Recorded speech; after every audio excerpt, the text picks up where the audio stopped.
This was the scene in Evanston Friday morning as Northwestern football players began voting on unionizing or not. But what does this mean moving forward? Hello, Shea Pepler here inside our Campus Insider Studios. And to help us answer that question, let's welcome in our sports business insider, Christy Dosh. And Christy, as I mentioned, Northwestern football players had the chance to vote for unionization on Friday. What now happens next?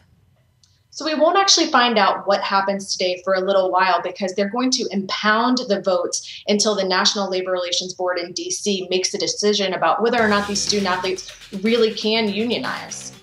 Well, Christy, we learned Thursday the university will get a chance to appeal to the National Labor Relations Board. A small victory for the school. How does that now shake things up?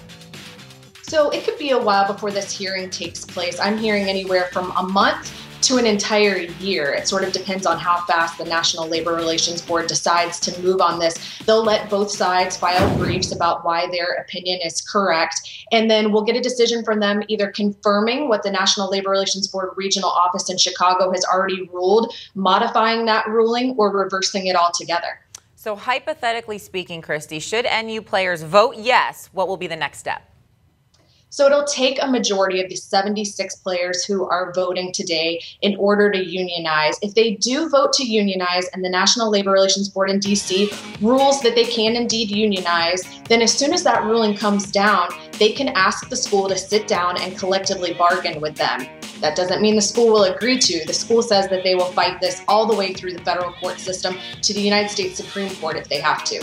Okay, then on the flip side, should they not receive a majority vote and the ruling is no, what would that mean?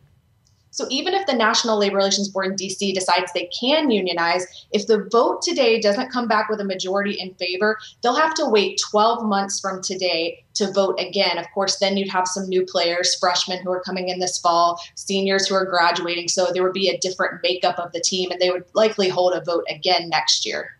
All right, Christy Dosh, thanks so much for the insight. I'm sure we'll be discussing this more with you in the very near future. Absolutely. Thanks for having me. We will have more on this developing story. Be sure to stay tuned to Campus Insiders for the latest. We'll see you next time.